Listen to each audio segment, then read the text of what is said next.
Let's talk about transporting alcohol. So whether you're a broker or a driver, it's important to know every detail about your shipment and the rules that apply to that shipment. So transporting alcohol requires permits in many states. Some states require a permit to deliver alcohol to the state. Some states require a permit to load an alcoholic shipment, so from the shipper. Some states require a permit just for intrastate transports, so just within the state. Others require a permit just for driving through the state with alcohol, and some states don't require a permit at all for anything to do with alcohol. It's a bit more complicated than that though, so there's rules outside of permits that one must know.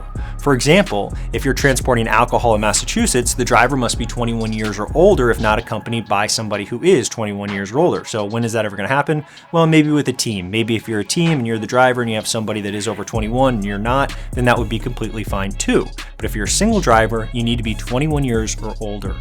Now, other states may require permits for some types of alcohol, but not others. So it does get crazy complicated. For example, a state may have laws restricting the transport of spirits without a permit, but they're completely fine with beer or wine. So honestly, the best thing I can tell you is to do your research on every single shipment. Google is your friend. Look at the route first, plan out your route, research the origin state laws and the receiving state laws. Then check to see if any of the states in between along the transit have any laws that require permits for passing through. That is very, very important. You don't want your shipment to get stopped along the way because they needed permits just to pass through a state and you didn't know. And lastly, the laws change, so make sure you always check. I could list out all the different laws in different states and put up a spreadsheet which you can find easily on Google, but the fact of the matter is it changes quite often. So don't assume that everything's the same as the last time you hauled an alcoholic load. Even if it's the same exact load and the same route, things change. Now, would a federal law that allowed carriers to drive through states without having to get permits be nice? Of course, that would be great. Then you would only have to make sure that you check out your shipping state, your origin state, right?